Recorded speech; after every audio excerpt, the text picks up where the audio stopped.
नरेंद्र मोदी की ओर से राजस्थान के बांसवाड़ा में चुनावी रैली को संबोधित करते हुए सीधे कांग्रेस पार्टी पर जबरदस्त तरीके से हमला बोला गया। पीएम ने चुनावी रैली में ये कहा कि दरअसल बहुसंख्यकों का धन लूटकर अल्पसंख्यकों में बांटना चाहती है कांग्रेस पार्टी, और इसके लिए उन्होंने बाकायदा कांग्रेस के मैनिफेस्टो का सहारा लिया। और 2006 में डॉक्टर मनमोहन सिंह तब के प्रधानमंत्री ने जो भाषण दिया था, उनकी बात को लेकर प्रधानमंत्री नरेंद्र मोदी ने जबरदस्त तरीके से निशाना साधा, ये कहते हुए कि कांग्रेस की ये चाल है कि बार बार तुष्टीकरण का वो सहारा लेती है और अल्पसंख्यकों को, मुसलमानों को हमेशा फायदा पहुंचाने की कोशिश में लगी रहती है, जबकि भारतीय जनता पार्टी सबका साथ सबका विकास की बात करती है। तो वहीं दूसरी तरफ अब कांग्रेस पार्टी की ओर से पलटवार किया गया है। ये कहते हुए मल्लिकार्जुन खड़गे ने बाकायदा प्रधानमंत्री से समय मांग लिया है कि मैं अपना मैनिफेस्टो यानी कि कांग्रेस पार्टी का मैनिफेस्टो आपको समझाना चाहता हूं, इसके लिए आप मुझे समय दीजिए। वहीं राजस्थान यूथ कांग्रेस ने आज बीजेपी के खिलाफ जबरदस्त तरीके से प्रदर्शन किया है। केंद्रीय चुनाव आयोग से बाकायदा समय की मांग भी की गई है ताकि प्रधानमंत्री की वहां पर शिकायत दर्ज कराई जा सके। कुल मिलाकर आरोप प्रत्यारोप का दौर जारी है, लेकिन बड़ा सवाल ये खड़ा हो रहा है, 102 सीटों पर पहले चरण की वोटिंग हो चुकी है, दूसरे चरण में 26 तारीख को पड़ेंगे वोट, लेकिन उसके ठीक पहले देश में हिंदू मुसलमान की ये जो सियासत परवान चढ़ी है, क्योंकि अभी तक बीजेपी को अगर आप देखेंगे तो वो विपक्षी दलों पर भ्रष्टाचार, परिवारवाद के मुद्दे पर जबरदस्त तरीके से वार करती थी, लेकिन अब ट्रैक यहां पर चेंज किया है नरेंद्र मोदी ने, प्रधानमंत्री ने, और उसी ट्रैक पर अब पूरी की पूरी बीजेपी चलती हुई नजर आ रही है। गृहमंत्री अमित शाह की ओर से भी आज उन्हीं तमाम बातों का जिक्र किया गया जो कल बांसवाड़ा की रैली में प्रधानमंत्री नरेंद्र मोदी की ओर से कही गई थी। सवाल बड़ा यह है कि आखिर ट्रैक चेंज करने के पीछे की वजह क्या है? क्या वास्तव में कांग्रेस पार्टी आज भी उसी नीति पर चल रही है जिसको लेकर एंटनी कमेटी की रिपोर्ट एक बार उसको सवालों के घेरे में खड़ी कर चुकी थी? कई ऐसे सवाल हैं जिसको लेकर दंगल में सीधे बेगूसराय से बड़ी चर्चा हम करेंगे, लेकिन उसके पहले हमारी ये रिपोर्ट देखिए। कांग्रेस का मैनिफेस्टो कह रहा है, उनको मनमोहन सिंह जी की सरकार ने कहा था कि संपत्ति पर पहला अधिकार मुसलमानों का है। चुनावी घमासान, हिंदू मुसलमान, बीजेपी का मंगलसूत्र टैग, कांग्रेस को शिकायत है। 36 दिन के अंदर 16 राज्यों में 36 रैलियां और 7 रोड शो करने के बाद पीएम ने राजस्थान से लेकर उत्तर प्रदेश तक कांग्रेस के ऊपर सीरियल अटैक किया। पीएम मोदी कांग्रेस के ऊपर मुसलमान से लेकर मंगलसूत्र तक वाला चुनावी वार कर रहे हैं। मनमोहन सरकार के दौर से लेकर कांग्रेस के घोषणा पत्र तक सवाल उठाते हुए पीएम के प्रहार पर कांग्रेस हिंदू मुसलमान वाली सियासत की शिकायत कर रही है। पीएम मोदी ने क्या कहा? और पहले जब उनकी सरकार थी, उन्होंने कहा था कि देश की संपत्ति पर पहला अधिकार मुसलमानों का है। इसका मतलब ये संपत्ति इकट्ठी करके किसको बांटेंगे? जिनके ज्यादा बच्चे हैं उनको बांटेंगे। घुसपैठियों को बांटेंगे। क्या आपकी मेहनत की कमाई का पैसा घुसपैठियों को दिया जाएगा? आपको मंजूर है?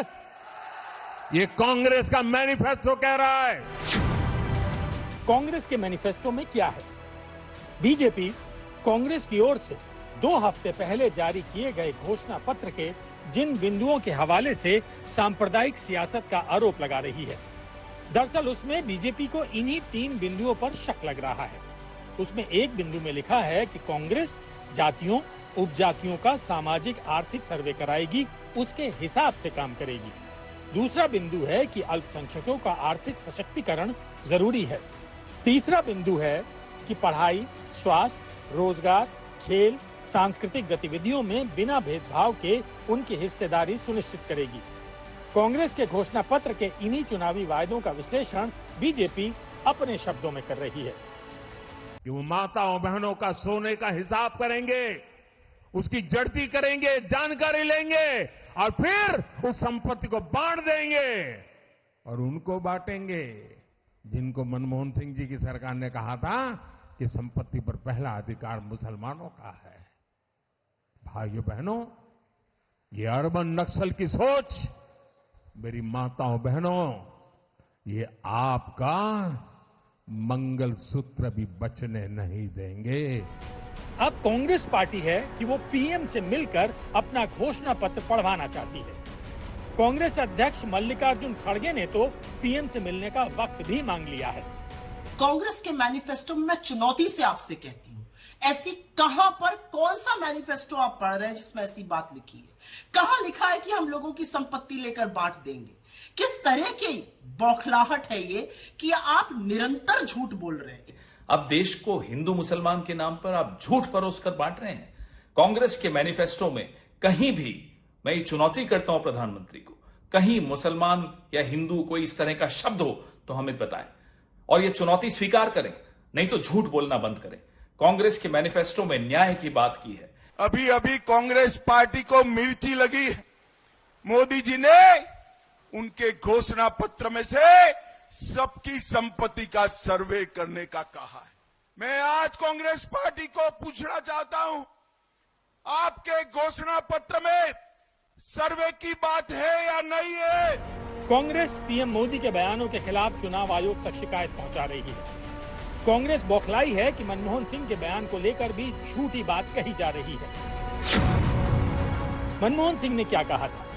Our collective priorities are clear. 9 दिसंबर 2006 को राष्ट्रीय विकास परिषद की बैठक में तत्कालीन पीएम मनमोहन सिंह ने जो कहा था, उस बयान का चुनिंदा हिस्सा आज भी चुनावी सियासत का मुद्दा बना हुआ है।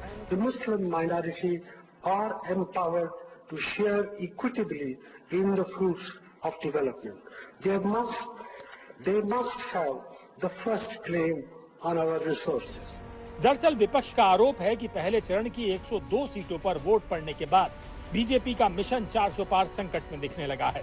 इसलिए चुनावी मुद्दा विकास की पटरी से खिसक कर हिंदू मुसलमान पर आ गया है।